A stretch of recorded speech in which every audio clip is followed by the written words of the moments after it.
एक वाइट वो दे दे, इसका अलग से रख। हेलो। हम्म, जी नमस्कार साथियों। गुड मॉर्निंग प्यारे दोस्तों, जय हिंद, वंदे मातरम, राधे राधे। आज की जो हमारी क्लास है उसके अंदर टॉपिक चल रहा है हमारा तत्सम और तद्भव शब्द। तत्सम और तद्भव शब्दों की पहचान से संबंधित कुछ कंडीशन आपके सामने मैंने रख दी थी इससे पहले जो क्लास हुई थी। उसके बाद फिर आज उससे आगे की कंडीशन यहाँ पे तत्सम शब्दों की। तो हम कर रहे हैं मेन टॉपिक अपना शब्द के भेद। और शब्द के जो भेद है,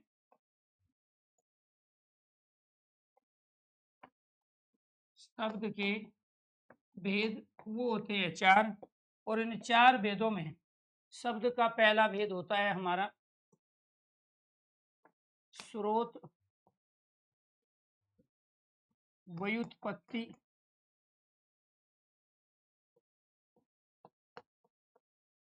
उद्गम और उद्भव के आधार पर शब्द के भेद। ये भेद होते हैं हमारे पांच। लेकिन अगर हमसे पूछा जाए उत्पत्ति के आधार पे शब्द के भेद, उत्पत्ति के उत्पत्ति के आधार पर उत्पत्ति के आधार पर शब्द के उत्पत्ति के आधार पर शब्द के भेद, तो उनकी संख्या होती है चार। तो ये चार कौन से और पांच कौन से हैं उनके बारे में चर्चा करते हैं एक बार। इनमें से तत्सम शब्द है, दूसरा हमारा तद्भव शब्द है, तीसरा हमारा देशी शब्द है जिसको हम देशज्ञ शब्द भी कहते हैं, देशी शब्द या देशज्ञ शब्द। और चौथा होता है इसमें विदेशी शब्द जिसको विदेशज्ञ शब्द भी कहा जाता है। इसके बाद में पांचवा जो भेद है वो पांचवा भेद संकर होता है। जो यहाँ पे हमने पांच लिया है, ये पांचवा भेद हमारा कौन सा है? संकर शब्द। हमें इनके बारे में जानकारी लेनी है। तत्सम शब्दों के बारे में इससे पहली जो क्लास थी उसमें बता रहे थे। वॉइस कम आ रही है जी। अगर मेरी आवाज आप तक सही तरीके से पहुंच रही है तो एक बार सारे स्टूडेंट ओके कीजिए, यस कीजिए। तो यहाँ पे इसमें से तत्सम शब्द, ये चीजें हमारी चल रही थी। जो बच्चे आज लाइव क्लास ले रहे हैं, पहले क्लास अगर नहीं ली है तो इससे पहले आपकी जो क्लास हुई थी उसमें शब्द के भेदों के बारे में हमने चर्चा की। शब्द का पहला भेद होता है स्रोत, व्युत्पत्ति, उद्गम और उद्भव के आधार पे। स्रोत कहते हैं कि जहाँ से हमने इन चीजों को अचीव किया है उनको हम क्या कह रहे हैं? स्रोत। व्युत्पत्ति, जिनकी जन्म के बारे में कोई जानकारी ना हो, जिनकी उत्पत्ति के बारे में कोई जानकारी ना हो, उनको व्युत्पत्ति कहते हैं। उद्गम, जो एक स्थान से चलकर दूसरे स्थान पे पहुंचे। उद्भव, जो एक स्थान से दूसरे स्थान पर उत्पन्न हुए, उनको हम उद्भव कहते हैं। इसके अंतर्गत हमने तत्सम शब्दों की कंडीशन यहाँ पे पढ़ी थी। इसमें ये था हमारा तत्सम शब्दों की पहचान। तत्सम शब्दों की पहचान। तो तत्सम शब्द की पहली जो पहचान है वो कंडीशन है हमारी ये। तत्सम शब्दों की पहचान में स्वर रहित व्यंजन या शुद्ध व्यंजन, आधे आधे व्यंजन वाले, आधे व्यंजन या आधे व्यंजन या स्वर रहित, आधे व्यंजन या स्वर रहित व्यंजन, व्यंजन वाले शब्द, आधे व्यंजन या स्वर रहित व्यंजन वाले शब्द, शब्द क्या कहलाते हैं हमारे? आधे व्यंजन या स्वर रहित व्यंजन वाले शब्द। जैसे हमने यहाँ पर ये ले लिया, ये सारे के सारे हमारे क्या हैं? ये तत्सम शब्द हैं। इनमें भी आधा व्यंजन है, इनमें भी आधा व्यंजन है। ऐसे ही हमने यहाँ पे शब्द ले लिया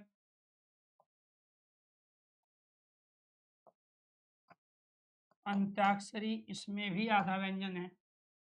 ऐसे ही उत्कर्ष, इसमें भी आधा व्यंजन है। तो इसमें आधा गे है, इस वजह से तत्सम है। इसमें भी आधा गे है, इसमें आधा रे है, इसमें यहाँ पे आधा से है, इसमें आधा न और आधा ते है। इसके साथ इसमें यहाँ आधा कै भी है इसके अंतर्गत, इसमें यहाँ आधा ते है और इसमें आधा रे। इस वजह से क्या कहलाए? तत्सम। क्योंकि जब दो व्यंजन एक साथ, आपको ध्यान रखना है, मैंने कराया, आपका रिवीजन करा रहा हूँ, 6 कंडीशन हो गई थी मुझे मालूम है, लेकिन दोबारा से स्पीड के साथ मैं चीज़ों को लेके आगे बढ़ूंगा ताकि आपको समझ में आ जाए।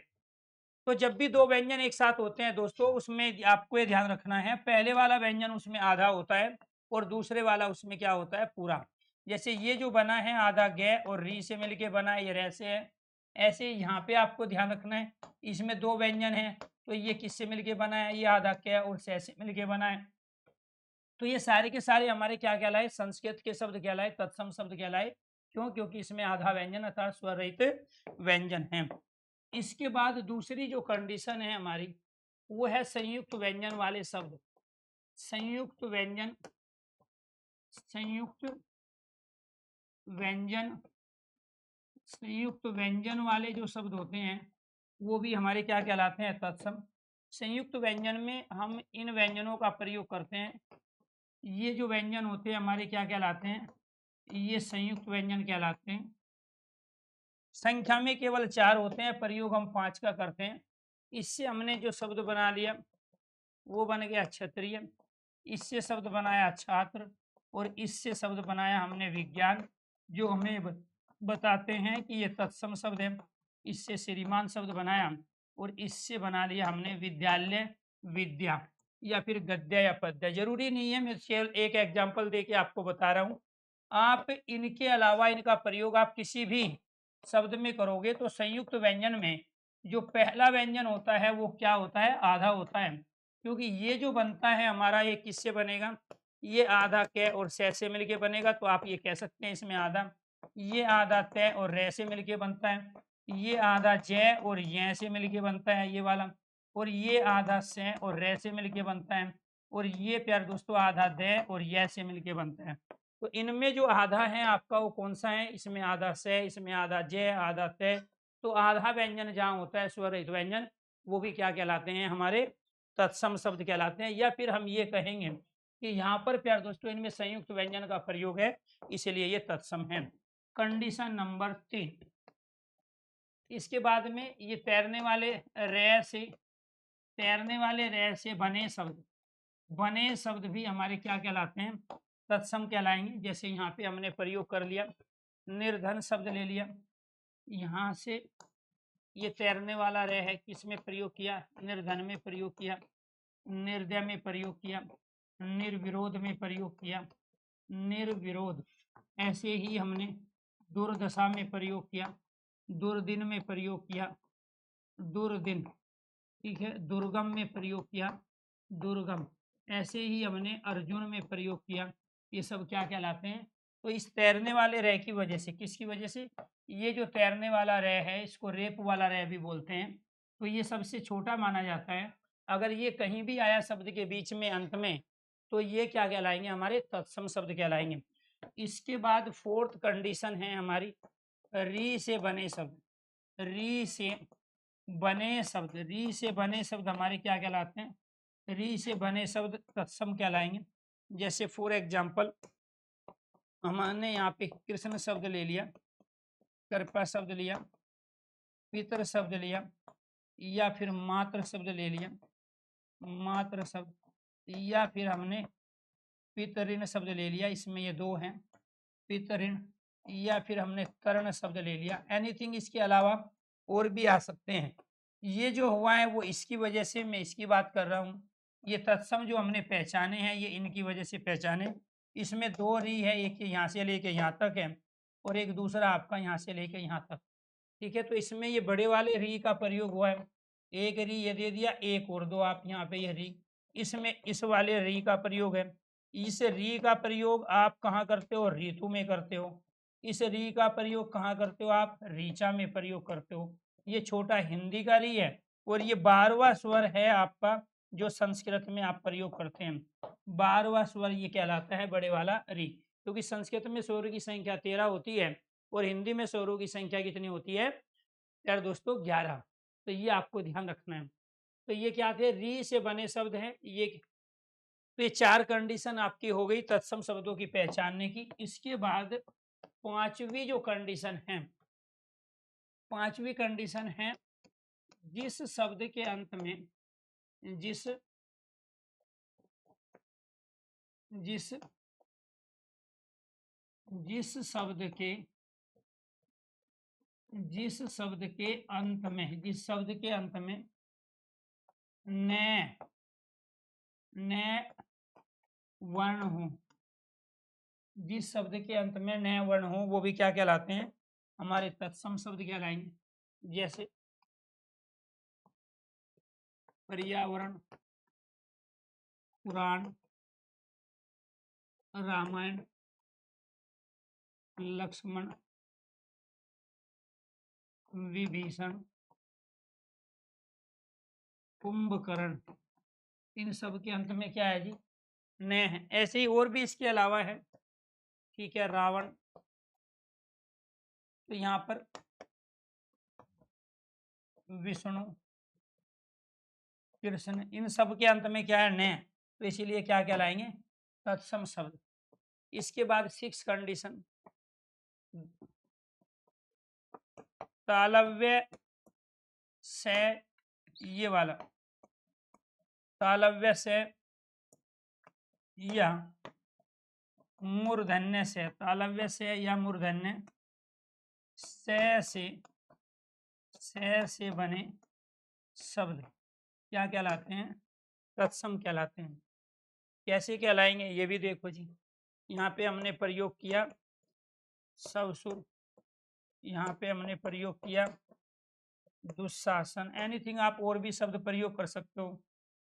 यहाँ पे हमने प्रयोग किया षणमास, षडानन, षडानन, षटकोण और षडासन या षडदर्शन, ठीक है। एनीथिंग हम और भी प्रयोग कर सकते हैं। यहाँ पे ये वाला षडदर्शन। अब देखो इसमें 3 कंडीशन लागू हो गई। इसमें यहाँ पे एक तो प्यार दोस्तों आधा आया है इसलिए तत्सम है, यहाँ मूर्धन्य से है तत्सम है, यहाँ पे शब्द का अंतिम वर्ण है तत्सम है। जरूरी नहीं आप एक ही कंडीशन, इसमें आधा आया तत्सम है, मूर्धन्य से है तत्सम है, इसमें यहाँ पे ये आधा है, ये वाला डे क्या है यहाँ आधा है तत्सम है, तैरने वाला रे तत्सम है, तालव्य से है तत्सम है, यहाँ मूर्धन्य से है तत्सम है। जरूरी नहीं आप एक ही कंडीशन अप्लाई करो, ऐसे इसके भी बहुत सारे शब्द हैं। अब इसमें हम यहाँ प्रयोग करने लगे, यहाँ पे हमने प्रयोग किया दुश्चरित, ठीक है, यहाँ प्रयोग किया दुश्वर या दुश्वार। तो इसमें क्या है जी, यहाँ पे आप ये कहोगे इसमें ये आधा है, इसमें आधा है, इसमें यहाँ तालव्य से है दोनों, इसमें तालव्य से है, इसमें यहाँ पे ये आधा है, ठीक है, इसमें यहाँ संयुक्त व्यंजन है। तो आप इनके आधार पे भी बता सकते हैं। इनमें संस्कृत का उपसर्ग है दो, इस वजह से भी ये क्या है अपने आप में तत्सम। तो ये 6 कंडीशन आपकी हो गई। इसके बाद 7वीं कंडीशन पे आप आइए। 7वीं कंडीशन है संधि वाले शब्द। संधि वाले सभी शब्द क्या है जी, आपके तत्सम है। जैसे हमने यहाँ पे विद्यालय शब्द ले लिया, विद्यालय में संधि है। यहाँ पे भावार्थ शब्द ले लिया, इसमें भी संधि है। यहाँ पे हमने यद्यपि शब्द ले लिया, इसमें भी संधि है। यहाँ पे इत्यादि शब्द ले लिया, यहाँ पे स्वागत शब्द ले लिया, यहाँ मात्राज्ञा, ठीक है जी। इसके बाद पितरादेश, मात्राज्ञा पितरादेश। ऐसे ही नरेंद्र, रमेश,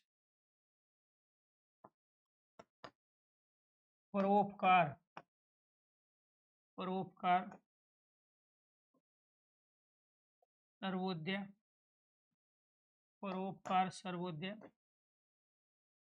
सदैव,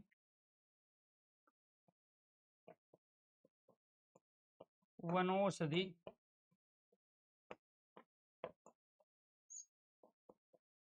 नयन, नायक, पवन, पावक, जगन्नाथ,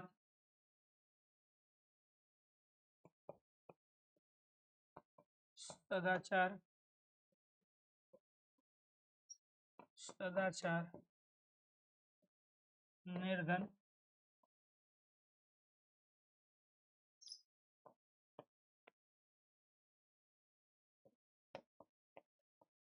दुर्दशा,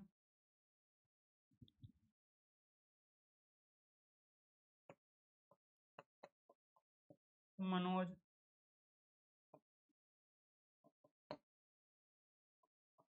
अधोगति, व्योधि। ये सारे संधि के उदाहरण हैं जी। इसी वजह से सारे के सारे क्या हैं, तो ये आपको ध्यान रखना है, संधि वाले जो शब्द हैं वो सारे के सारे क्या कहलाए हमारे तत्सम शब्द। कैसे? ये विद्या और आल्य से मिलके बना है। आप ये भी कह सकते हो कि इसमें यहाँ संयुक्त व्यंजन है, इसमें यहाँ तैरने वाला रे है, इसमें यहाँ आधा दय है, इसके बाद यह संयुक्त व्यंजन हो गया।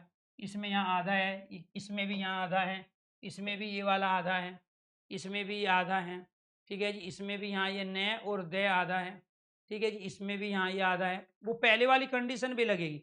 इसमें मूर्धन्य से है, ठीक है, इसमें आधा न है यहाँ पर, ठीक है। इसके बाद में यहाँ पर ये तैरने वाला रहे, यहाँ पे तैरने वाला रहे, ठीक है।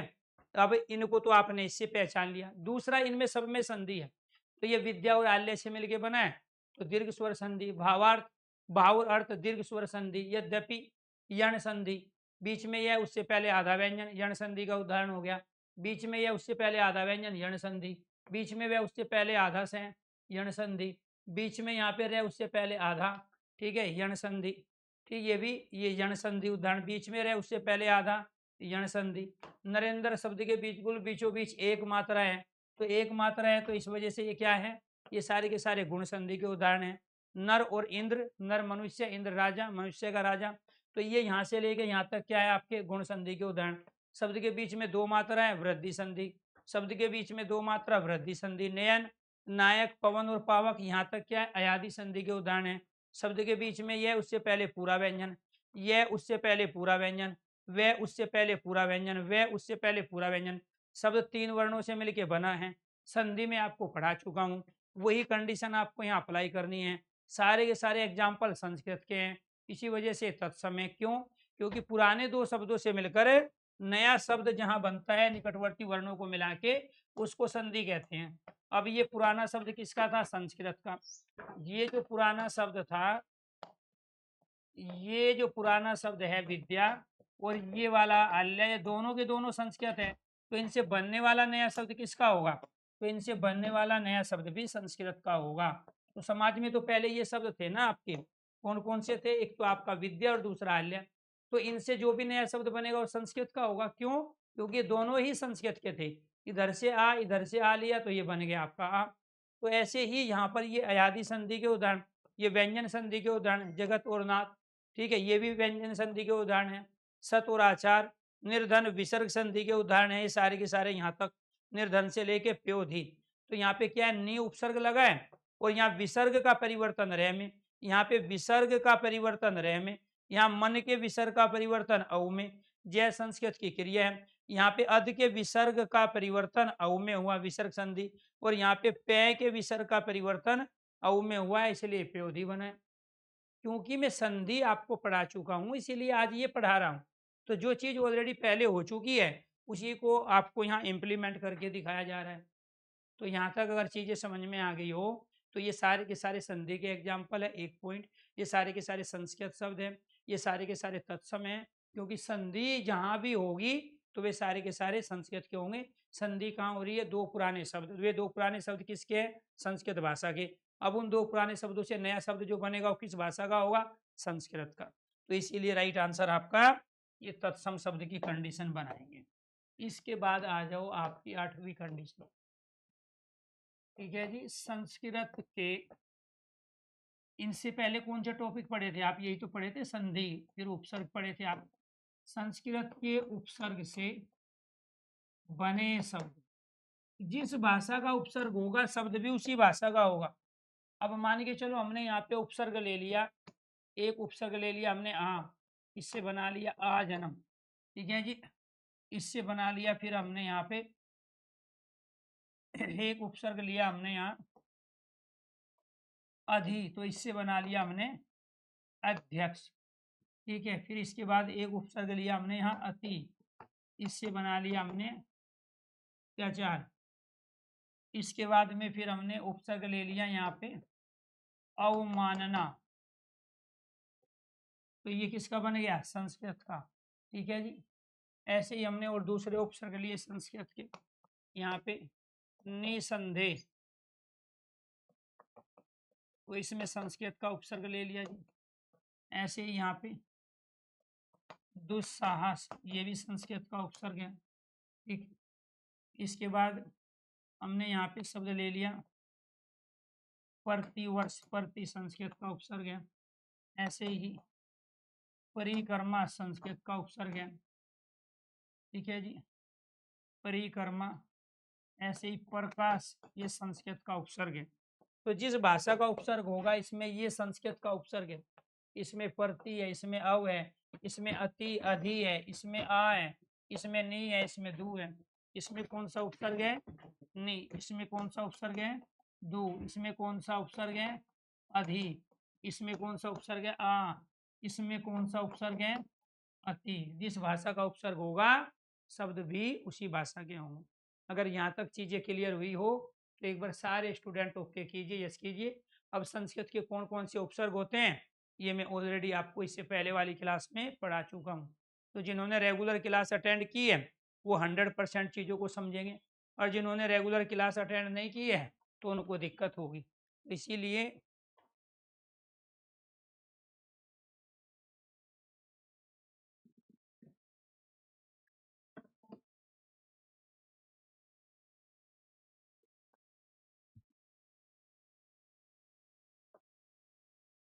यहाँ तक क्लियर है।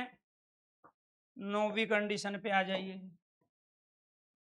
संस्कृत के प्रत्यय से बने शब्द, संस्कृत के प्रत्यय से बने शब्द, प्रत्यय जिस भाषा का होगा शब्द भी उसी भाषा के होंगे। अब जैसे हमने यहाँ प्रत्यय प्रयोग कर लिया, पूजनीय, पठितुआ,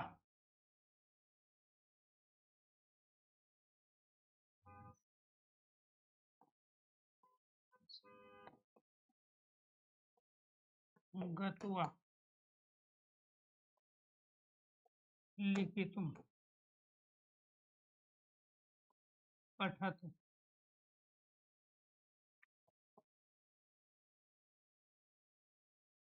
विज्ञाय। कैसे बना है?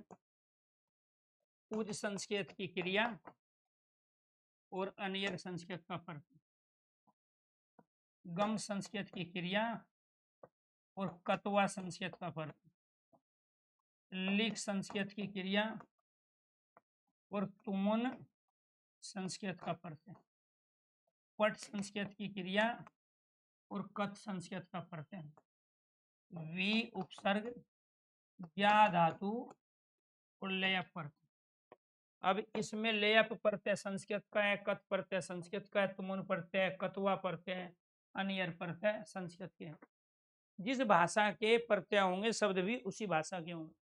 यहाँ से आवाज में साउंड में कोई प्रॉब्लम नहीं है, ठीक है जी। आप एक बार अपना मोबाइल या जिस पे भी आप क्लास सुन रहे हो अपने लैपटॉप डेस्कटॉप पे वहां से एक बार चीजों को वेरीफाई करो।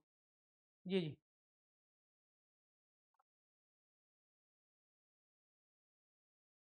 हेलो, क्लियर है जी?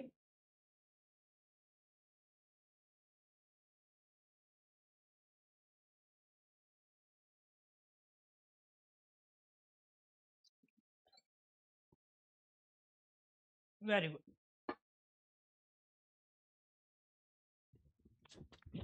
चलो आगे बढ़े। अगर मान के चलो आपको प्रत्यय की पहचान नहीं, आपने तो नहीं पढ़े जी संस्कृत के प्रत्यय, तो कैसे पहचानोगे? ये संस्कृत की धातु है, हिंदी में इसको क्रिया कहते हैं, इंग्लिश में इसको वर्ब कहते हैं। हिंदी में क्या कहते हैं इसको? क्रिया। तो आप क्रिया से पहचान सकते हैं, क्यों? क्योंकि 10वीं कंडीशन हमारी यही है, 10वीं कंडीशन हमारी यही है, संस्कृत की धातु अर्थात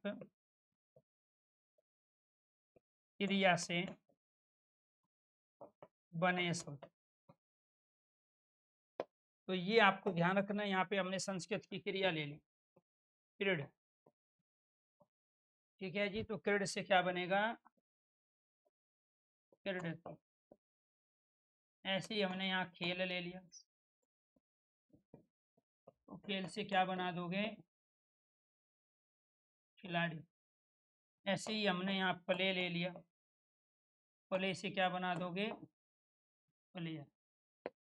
तो यानी कि जिसको, ये किसकी क्रिया थी? ये क्रिया थी संस्कृत की, तो आपने ये संस्कृत का तत्सम शब्द बनाया। ये क्रिया थी हिंदी की, इसलिए आपने ये हिंदी का शब्द बनाया। ये क्रिया थी अंग्रेजी की, इसीलिए आपने ये अंग्रेजी का शब्द बनाया। तो ये आपको ध्यान रखना है, वर्ब जिस भाषा की होगी शब्द भी उसी भाषा का होगा। अब यहाँ हम क्रीड का प्रयोग कर रहे हैं संस्कृत में, हिंदी में इसके स्थान पे खेल और इंग्लिश में प्ले। तो ये प्लेयर, ये खिलाड़ी और ये क्रीडती, ये हमें बता रहे हैं कि जिस भाषा की वर्ब होगी शब्द भी उसी भाषा का होगा। तो यहाँ वर्ब संस्कृत की है तो शब्द भी संस्कृत का, यहाँ वर्ब हिंदी की है तो शब्द भी हिंदी का, यहाँ वर्ब अंग्रेजी की है तो शब्द भी अंग्रेजी का। तो ये आपको ध्यान रखना। हाँ, इस पर संघर्षी से अप्रवाह व्यंजन में यह जो हमारे 6 वर्ग के स्टार्टिंग के 4 वर्ण होते हैं वो होते हैं। ठीक है जी, ये आपको ध्यान रखना है। तो इस पर संघर्षी से अप्रवाह का मतलब होता है जिसमें वायु अवरुद्ध ना हो। तो ये किसने पूछा? ऋतु विमल। 6 वर्ग के आरंभ के जो 4 वर्ण होते हैं, 5वें को छोड़ के अनुनासिक को, वो इस पर संघर्षी से अप्रवाह कहलाते हैं। तो यहाँ तक क्लियर है जी। संस्कृत की धातु अर्थात क्रिया, संस्कृत में हम धातु कहते हैं, हिंदी में क्रिया कहते हैं, इंग्लिश में वर्ब कहते हैं। तो वर्ब जिस भाषा की होगी शब्द भी उसी भाषा के होंगे। इसके बाद 11वीं कंडीशन, 11वीं कंडीशन क्या है जी? क्लिष्ट, कठिन, जटिल, उच्चारण व वर्तनी वाले शब्द, ये किसके कहलाएंगे? संस्कृत के कहलाएंगे। कैसे? जैसे हमने शब्द ले लिया सुसुरसा, आपको बताना है इनमें से कौन सी वर्तनी सही है। मैं यहाँ लिख रहा हूँ कुछ गलत वर्तनी। सुसुरसा, सुश्रुत,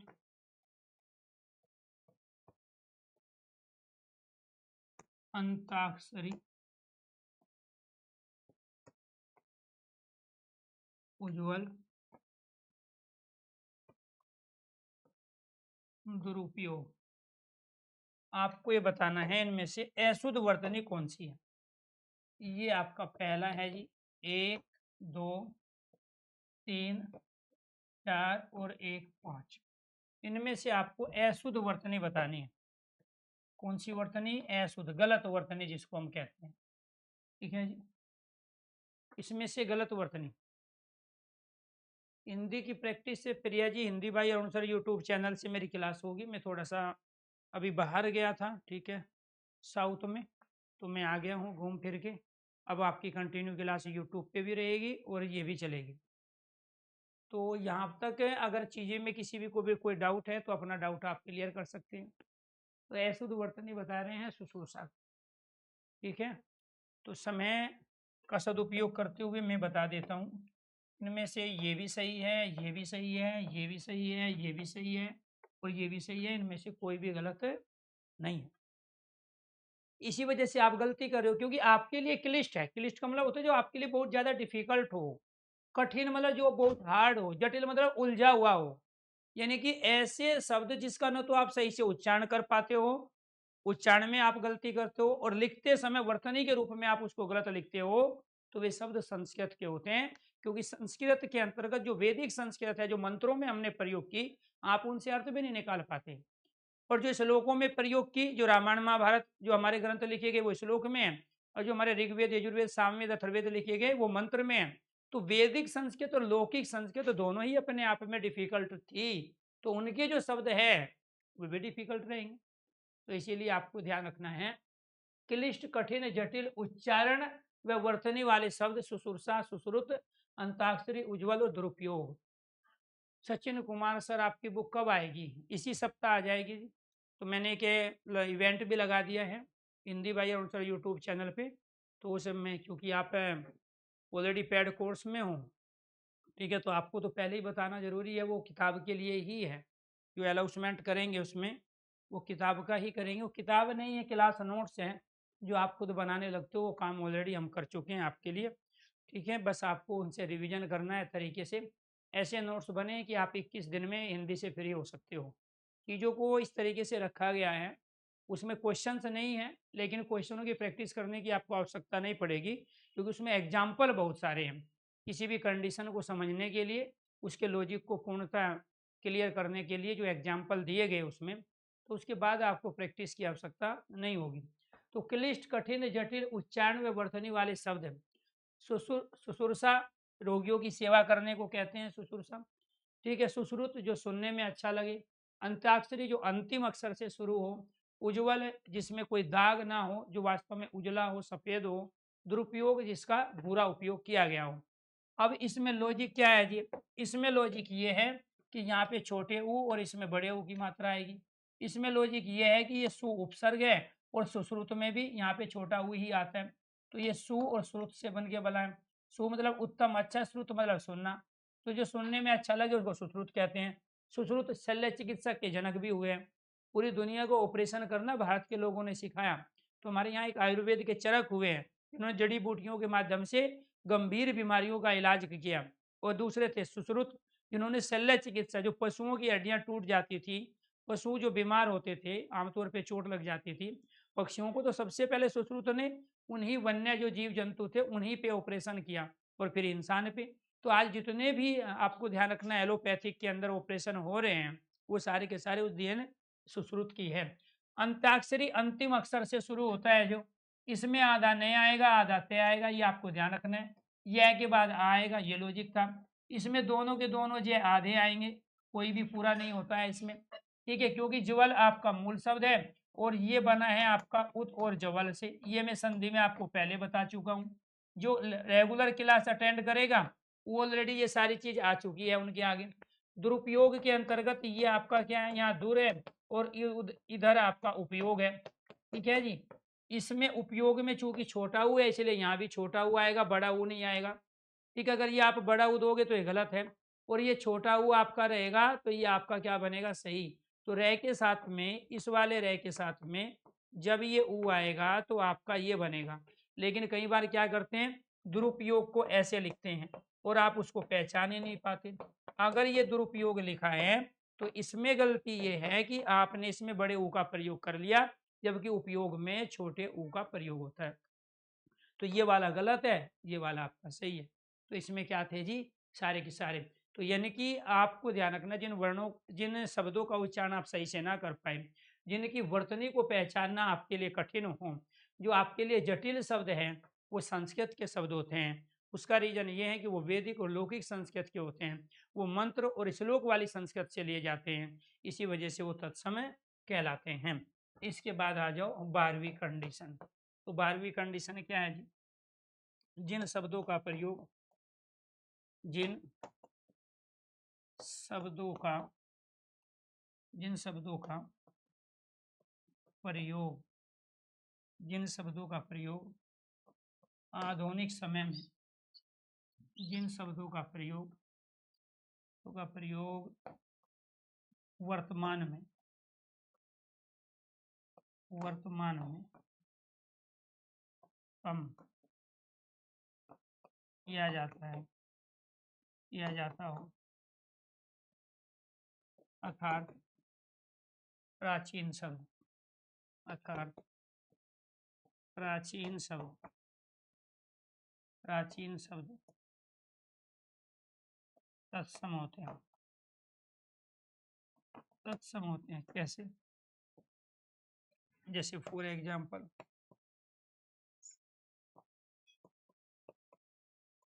हरिद्रा, रात्रि, दिवस,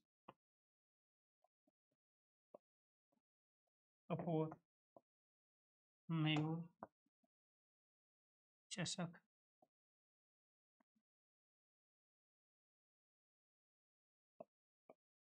चटका। तो इनका प्रयोग आपने कब किया था वो देखो। ठीक है जी।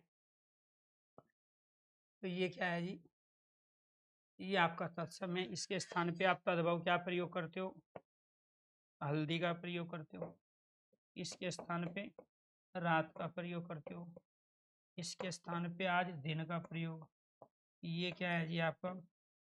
ये कबूतर है। ये क्या बन गया जी आपका? ये मोर बन गया। ये चषक क्या बन गया जी आपका? ये गिलास बन गया। और ये चटका क्या बन गया जी आपका? ये बन गया आपका चिड़िया। बात समझ में आई? ये चटका क्या बन गया आपका? चिड़िया बन गया।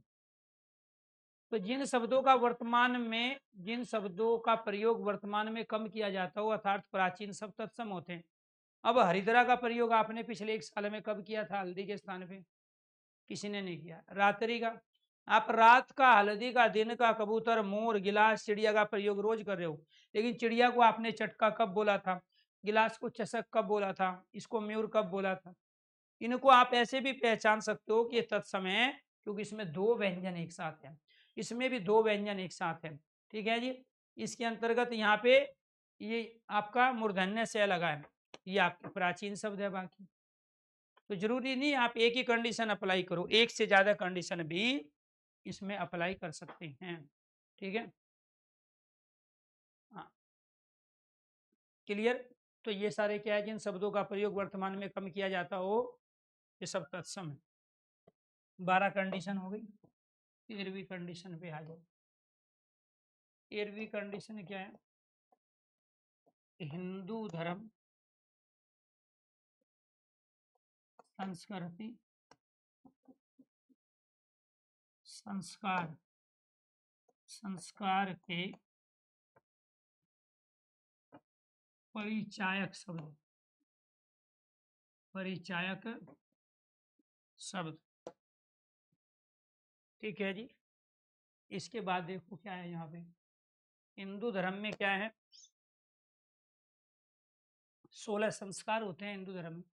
पहले तो पुरुषार्थ देख लेते हैं। पुरुषार्थ है, वर्ण व्यवस्था है, वर्ण व्यवस्था मानी जाती है हिंदू धर्म में। आश्रम व्यवस्था है जी हिंदू धर्म में, आश्रम व्यवस्था भी है। और फिर जी 16 संस्कार है, और ये हिंदू धर्म की पहचान है जी। अब इसमें हमने यहाँ पुरुषार्थ में यहाँ धर्म, अर्थ, काम और मोक्ष, वर्ण व्यवस्था, ब्राह्मण, क्षत्रिय, वैश्य और शूद्र। आश्रम व्यवस्था,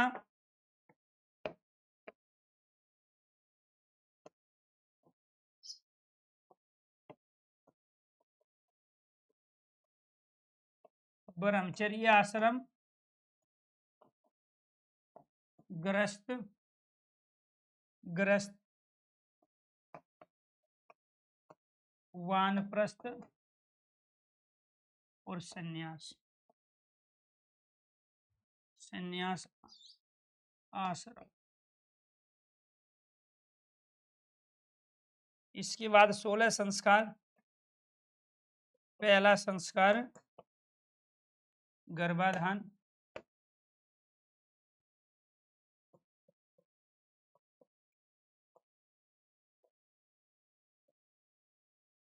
दूसरा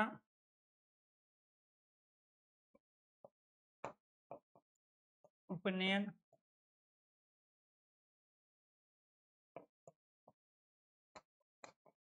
अंत्येष्टि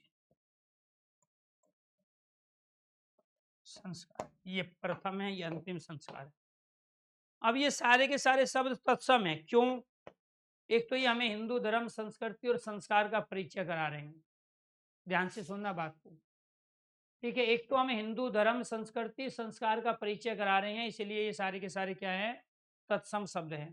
दूसरा, ये तत्सम इसलिए है क्योंकि इसमें यहाँ पे तैरने वाला रह आया है। ये काम और कार्य दोनों तत्सम है। काज तद्भव होता है, इसमें यहाँ संयुक्त व्यंजन आया है। इसमें यहाँ शब्द का अंतिम वर्ण है। इसमें दो व्यंजन एक साथ, दो व्यंजन एक साथ है। इसमें भी दो व्यंजन एक साथ है, संयुक्त व्यंजन है। इसमें भी यहाँ पे क्या है? आपका तालव्य से आया है, आधा है। इसमें भी दो व्यंजन एक साथ है, तालव्य से आया है, तत्सम है। इसमें तैरने वाला रे आया है, दो व्यंजन एक साथ है, तत्सम है। इसमें भी यहाँ पे ये री आया है, ये वाला आधा है, तत्सम है। इसमें भी दो व्यंजन एक साथ है, ये से यहाँ आधा है। इसमें यहाँ अनुस्वार लगा है, तत्सम है। इसके बाद में यहाँ पर ये क्या है आपका? ठीक है, आधा नया आया है, तत्सम शब्द है। आश्रम में संयुक्त व्यंजन है, तत्सम कहलाएगा। यहाँ पे ये तैरने वाला रे आया है। उपनयन में उप संस्कृत का उपसर्ग है, ठीक है। इसके बाद उपनयन संस्कार कौन सा होता है? जिसमें विद्या आरंभ होती है। इसके बाद इसमें आधा ने है, आधा से है, ठीक है। और संस्कार शब्द में अनुस्वार और आधा से आया है, इसीलिए सारे के सारे तत्सम है। यानी कि जरूरी नहीं है कि आप ये 13वीं कंडीशन अप्लाई करो। जो पहली कंडीशन थी कि आधे व्यंजन वाले, तैरने वाले, नीचे री लगा हुआ है, वो कंडीशन से भी तो पहचान सकते हैं। तो ये सारे के सारे शब्द क्या है? आपके तत्सम शब्द है। क्यों? क्योंकि ये हिंदू धर्म, संस्कृति, संस्कार का परिचय कराए। जो इस्लाम धर्म का परिचय कराएंगे वो हमारे विदेशी शब्द होंगे। ये आपको ध्यान रखना। जैसे पीटर, जुपिटर, सुपिटर, ये ईसाई धर्म के अंतर्गत हम शब्द प्रयोग करते हैं, अंग्रेजी के शब्द हैं, इसलिए विदेशी भाषा के हैं। ऐसे ही सलमान है, समीर है, ठीक है, ये आप गरीब है, ये अपने आप में उर्दू के शब्द है। लाइलाज या लाचार है, अलकायदा, ये उर्दू के शब्द है, विदेशी शब्द है। तो ये ऐसे ही ये सारे के सारे शब्द क्या है? हमारे हिंदू धर्म का ज्ञान करा रहे हैं, हिंदू संस्कृति, संस्कार का परिचय करा रहे हैं। इसलिए क्या है? ये सारे के सारे हमारे संस्कृत के तत्सम शब्द हैं। तो जिन शब्दों से आपको हिंदू धर्म का ज्ञान, परिचय होगा, ज्ञान होगा, हिंदू संस्कार का ज्ञान होगा, कार्य तत्सम है, काज भी तत्सम है, और ये सॉरी, काम भी तत्सम है। तद्भव क्या होता है? तद्भव होता है काज, ये वाला। तो इसका ये आपको ध्यान रखना है। ये हिंदी का शब्द है और ये क्या है? आपका संस्कृत का शब्द है। गोरी मिश्रा जी, कंफ्यूज नहीं होना है। तो ये सारे क्या कहलाए? आपके तत्सम शब्द। इसके बाद यहाँ पे जिन शब्दों का अयोग वहा वाले शब्द, अयोग वहा, अयोग वहा चिन्ह वाले, अयोग वहा चिन्ह वाले शब्द आपके क्या होंगे जी? अयोग वहा चिन्ह वाले शब्द आपके तत्सम होंगे। अयोग वहा चिन्ह कौन सा है जी आपका? एक तो जी आपका विसर्ग होता है, ठीक है जी। विसर्ग का प्रयोग हम कैसे करते हैं? जैसे इसमें करते हैं। इसके बाद में एक आपका अनुस्वार होता है, ठीक है जी। क्या होता है जी? अनुस्वार, ये वाला। एक आपका हलंत होता है। क्या होता है जी आपका? एक आपका हलंत होता है, ये आड़ी तिरछी रेखा होती है। अब इससे जो शब्द बनेंगे वो कौन कौन से बनेंगे? विसर्ग से। जैसे हमने पराता बना लिया, पराय, अतः, पुन। तो ये सारे के सारे क्या है जी? हमारे संस्कृत। ऐसे अनुस्वार का प्रयोग कर लिया, संसार में प्रयोग कर लिया, अनुस्वार का प्रयोग संस्कृत में प्रयोग कर लिया, मयंक में प्रयोग किया, अंकित में प्रयोग किया, स्वम में प्रयोग किया, ये सारे तत्सम होंगे। हलंत का प्रयोग कर लिया हमने, पाठ्य शब्द है, गद्य, पद्य, विद्वान, विद्वान, विद्या और वर्ण, ये सारे के सारे क्या हैं आपके तत्सम। तो हम मूल रूप से दो अयोग वहा का प्रयोग करते हैं जी।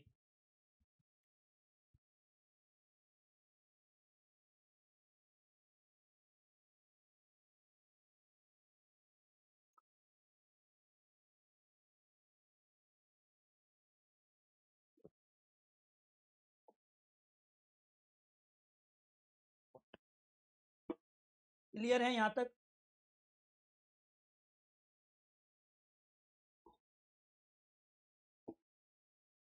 मूल रूप से दो अयोग वहा कौन से हैं? अनुस्वार और विसर्ग। प्रयोग हम तीन का करते हैं। तो इसमें हलंत वाले में आधा व्यंजन आ रहा है सब में नीचे, उसमें अनुस्वार आ रहा है और वहां पे विसर्ग है।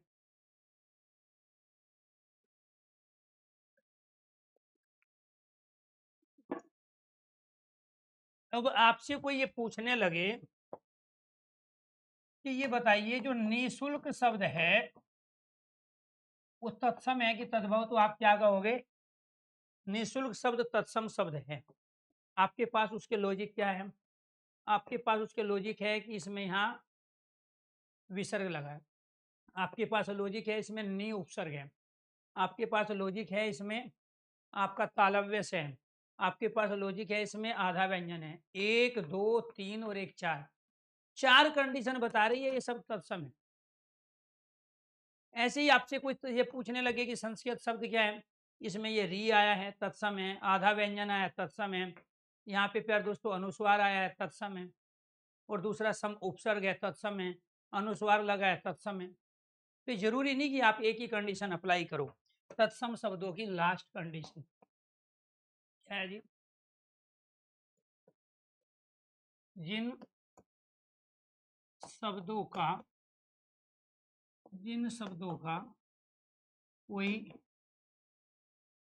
तद्भव रूप भी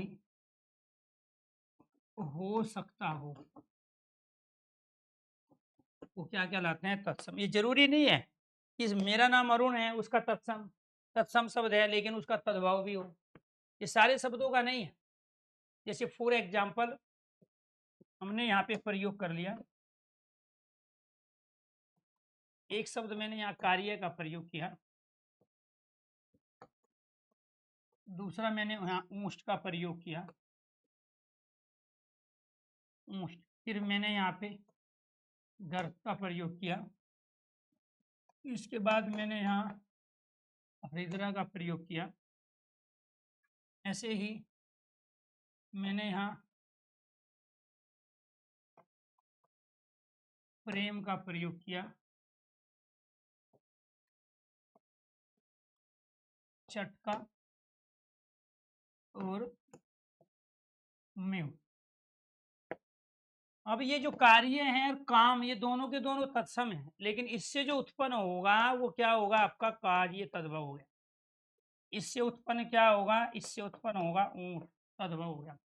गर्त से क्या होगा जी? घी, तद्भव हो गया। यहाँ हरिद्रा से क्या हो गया जी? यहाँ हल्दी, ये भी हो गया। यहाँ प्रेम का क्या हो गया जी? आपका प्यार। यहाँ चटका का क्या हो गया जी? आपका चिड़िया। चटका का क्या हो गया? आपका चिड़िया। और यहाँ मयूर का क्या हो गया जी? आपका मोर। ये सारे के सारे शब्द आपके क्या थे? ये आपके तत्सम थे, ये आपके संस्कृत के शब्द, ये आपके क्या है जी? ये आपके तद्भव शब्द है, ये आपके क्या है? तद्भव शब्द है, ये आपको ध्यान रखना। कार्य ऊष्ट, घरत, हरिद्रा, प्रेम, चटका और म्यूट। ठीक है, काज, ऊंट, घी, हल्दी, प्यार, चिड़िया। ठीक है जी। तो ये सब क्या है? अब देखो यहाँ पे यह का प्रयोग करेंगे तो तत्सम है, इसके स्थान पे जय का प्रयोग करेंगे तो तद्भव है, ये भी आपको ध्यान रखना है। ठीक है जी। तो यहाँ पर जैसे हमने 16वीं कंडीशन ले लेते हैं जी। क्या है जी? 16वीं कंडीशन, जिन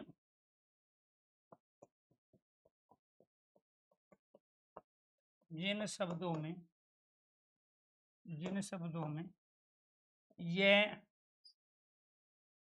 ये का जिन शब्दों में ये से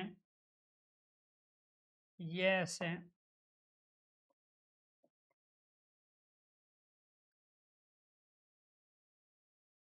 ये से का प्रयोग हो तो तत्सम है। और इनके स्थान पे अगर यहाँ जय का प्रयोग हो जाए, इसके स्थान पे ये से का प्रयोग हो जाए और इसके स्थान पर है का प्रयोग हो जाए, वो तद्भव है। ये क्या बनेंगे जी? ये बनेंगे तद्भव शब्द। इनसे तद्भव बनेंगे। जैसे फॉर एग्जाम्पल मैं ले लेता हूँ, हमने एक शब्द ले लिया यहाँ सूरज, सूर्य शब्द ले लिया, ठीक है जी। दूसरा शब्द ले लिया हमने यहाँ सब, फिर हमने यहाँ पे शब्द ले लिया क्षेत्र। अब देखो, इससे क्या बनाया हमने? इससे बनाया सूरज, इससे बनाया सूरज, और इससे बनाया हमने खेत। ये भी आपको ध्यान रखना। अब इसके स्थान पर मैं इसकी बात कर रहा हूँ, इसके स्थान पे हमने यहाँ कै का प्रयोग किया, इसके स्थान पे हमने यहाँ पर से का प्रयोग किया, और इस ये के स्थान पे हमने जय का प्रयोग किया। ये आपके तत्सम थे, ये क्या थे? आपके तत्सम। और ये क्या है जी? ये आपके तद्भव हिंदी के हैं, ये संस्कृत के शब्द है, ये आपके तद्भव है। तो जब हम संस्कृत में यह का प्रयोग कर रहे हैं तो उसके स्थान पे क्या आ जाता है? जय। कार्य प्रयोग कर रहे हैं, यह के स्थान पे क्या आ गया? आपका जय आ गया। ये ध्यान रखना है आपको। इसके स्थान पे क्या आ गया? आपका से। इसके स्थान पे क्या आ गया? खे। हमेशा आएगा, ये ध्यान रखना है। तो कई बार वो तत्सम से तद्भव पूछे तो अगर संस्कृत के शब्द में यह है, उसके स्थान पे जय आएगा। संस्कृत में ये तालव्य से है तो दंतव्य से आ जाएगा। संस्कृत में संयुक्त व्यंजन है तो उसके स्थान पर क्या आ जाए? जिन शब्दों में यह से छह का प्रयोग हो वे तत्सम शब्द हैं, ठीक है। लेकिन उनके स्थान पे हम तद्भव बनाते समय यह के स्थान पे जय का प्रयोग करते हैं। इसका प्रयोग करेंगे जय का प्रयोग, से के स्थान पे यहाँ दंतव्य का से का प्रयोग तालव्य के, और संयुक्त व्यंजन के स्थान पे ख का प्रयोग करके हम उनसे तद्भव शब्दों का निर्माण कर लेते हैं। तत्सम शब्दों की 16 कंडीशन थी जो हमारी कंप्लीट हो गई। कल हम जो पढ़ेंगे वो तद्भव शब्दों की पहचान पढ़ेंगे। बिना किसी ऑफ के आपकी सैटरडे संडे तक क्लास लगातार रहेगी। मंडे टू फ्राइडे का आपका शेड्यूल होता है, ये आपको ध्यान रखना है। तद्भव शब्दों की 10 कंडीशन होती है, तद्भव शब्दों की पहचान। तो कल वाली क्लास में हमारे तद्भव शब्द देसी विदेशी और संकर तक हो जाएंगे कंप्लीट, क्योंकि आगे है छोटी छोटी कंडीशन, ठीक है। उसके बाद में फिर रूढ़ शब्द ले लेंगे, रूढ़, यौगिक और योग रूढ़ शब्द। तो यानी कि इस सप्ताह आपका संडे तक शब्द के भेद हो जाएंगे कंप्लीट, ये आपको ध्यान रखना है। बीच में क्लासें आपकी इसलिए नहीं हुई थी, एक दिन क्लास जब मैंने ऑफिस से जाके ली थी वहाँ नेटवर्क प्रॉब्लम हो गई थी, तो 4 टीचर हम क्लास ले रहे थे, मैं, Gopal sir, Arun sir reasoning, Rakesh sir. तो नेटवर्क की प्रॉब्लम हुई, हमारी चारों की क्लास बंद हुई। 10 बजे फिर नेटवर्क आया था, ठीक है। लास्ट मेरी जो क्लास थी, इसके बाद में मैं केरला चला गया था, ठीक है। तो वहाँ पे थोड़ा सा बच्चों का साथ प्रोग्राम था घूमने का, तो मैं घूम के आया हूँ 3-4 दिन। आज आपकी क्लास रेगुलर है। जो आपकी 2 क्लास मिस हुई है जिसमें मैंने छुट्टी ली है आप लोगों से, वो क्लास में सैटरडे संडे करूँगा। आपको ये लगा कि शायद 4 दिन बाद क्लास हो रही है, क्योंकि सैटरडे संडे तो ऑलरेडी आपकी छुट्टी रहती है। तो मैंने जो आपकी क्लास नहीं ली वो थर्सडे और फ्राइडे क्लास नहीं ली। सैटरडे संडे छुट्टी और थर्सडे फ्राइडे की क्लास मैं इस सैटरडे और संडे प्यार दोस्तों कंप्लीट करूँगा। तो इस सप्ताह सैटरडे और संडे दोनों में क्लास रहेगी, टाइमिंग मॉर्निंग का ही रहेगा, और वो है हमारा 8 से 9। 8 से 9 में हम हिंदी के इस सिलेबस को कंप्लीट कर लेंगे आने वाले प्यार दोस्तों 40 से 45 दिन के अंतर्गत। आप परेशान ना होइए, आपके एग्जाम की डेट आपसे पहले मुझे पता होती है। वो एग्जाम उस डेट में होगा भी नहीं होगा वो भी मुझे पता होता है, ठीक है। वो डेट पोस्टपोन्ड होगी या उसी डेट में एग्जाम होगा, लेकिन आपको ये तय करना है कि जो डेट आपके सामने या नहीं भी है किसी एग्जाम की डेट, हमें अपने आप को 40 से 45 दिन में हिंदी से फ्री करना है। बात आती है जिस बुक का आप वेट कर रहे हैं, वो बुक इसी सप्ताह आ जाएगी, 2 या 3 तारीख को मैं उसको लॉन्च कर रहा हूँ बुक को। बुक प्रिंट हो चुकी है, बस फ्लिपकार्ट पे वो जो है लिस्टेड करानी है बुक। उसके बाद में मैं उसका अनाउंसमेंट करूँगा हिंदी बाय अनुसार यूट्यूब चैनल पर। वो अपने आप में बुक नहीं है, वो क्लास नोट्स है। क्लास नोट्स वो है जो आप बुक खरीदने के बाद में खुद बनाते हो, जिसमें बहुत सारा समय आप देते हो। उसमें हिंदी के भी सारा सिलेबस, सारे टॉपिक, सब टॉपिक है। उसके अंदर प्रत्येक कंडीशन को समझाने के लिए बहुत सारे एग्जाम्पल दिए गए हैं, और उन्हीं के माध्यम से आपको 21 दिन में भी आप उस किताब को कह को या क्लास नोट्स को पढ़ के भी आप हिंदी से फ्री हो सकते हैं। तो जल्दी मैं उसका अनाउंसमेंट करने जा रहा हूँ, और वो भी बड़ी-बड़ी हस्तियों के साथ।